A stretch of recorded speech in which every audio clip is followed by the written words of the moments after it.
Let her get her skates off the stage. Hello, Berlin. How are y'all doing tonight?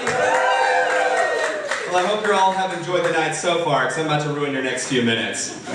So I'm JerFay, and I'm a Christian queen who's found her one-way ticket to hell. Well, Dixie, since you'll get there before I do, can you make sure they lay plenty of condoms and lube out in preparation? Don't make me a part of this. Right. You don't know what any of those things mean. Condoms, lube, or preparation. Just kidding. Love you, mean it. Anyway, I'm very honored to be here tonight, sharing the stage with Alexis Bevels. Yeah!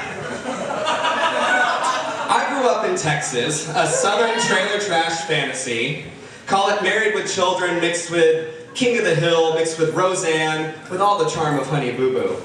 I can't tell if I just described my childhood or my drag. Probably both.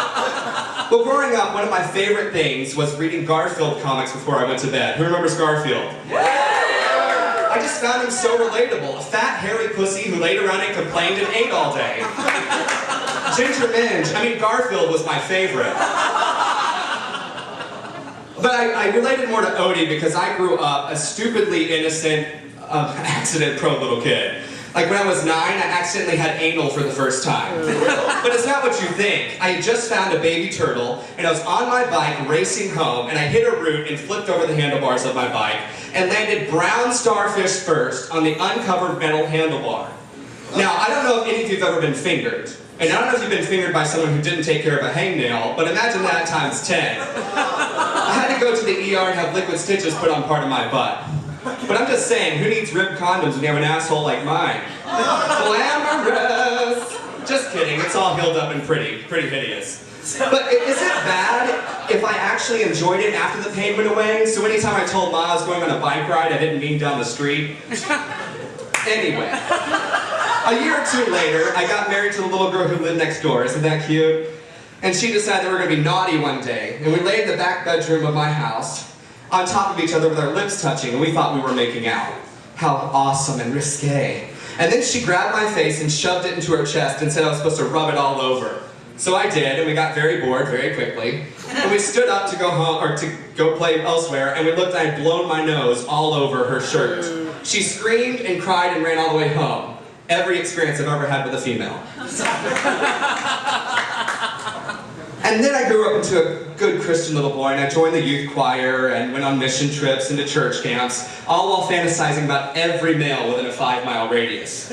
Now, somebody once told me about this app where you can mark places you've pooped in the city.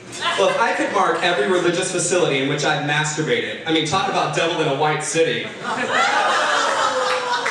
I mean, you're told to leave a donation. It was the least I could do.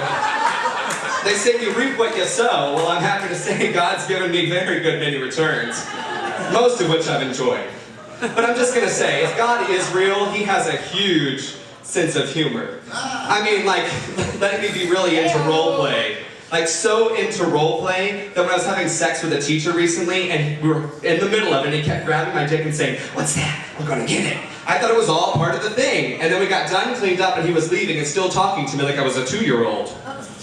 Or how about the time that I went home with a guy and we were so drunk that we tried to fuck, but we couldn't. So we cuddled naked on the couch until I woke up covered in piss because he peed the bed. And I showered and cleaned up and came out, and then he tried to pretend like he spilled beer all over us in the middle of the night. Or how about the time that I went home with the guy? Or how about the time I went home with the guy who was going to fuck me on the roof and then he couldn't get hard?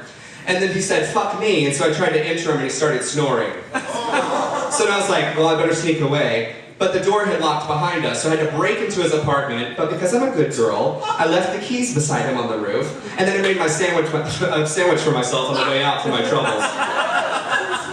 Or the lines we draw in our heads to make us feel better about what we do. Like, the time I went home with a couple from here, a guy and a girl, and the guy wouldn't let me touch or suck his dick, but the second I started eating his asshole, he came all over her. Or the time that Or the time I was having sex with a closeted guy, and right before he came, he ran to the bathroom to finish. He came back and said, "I'm sorry, I'm just not that gay. I can't come with another dude." Well, guys, I'm Christian. I'm just not that Christian. I'd come with any of you. Thank you, Berlin.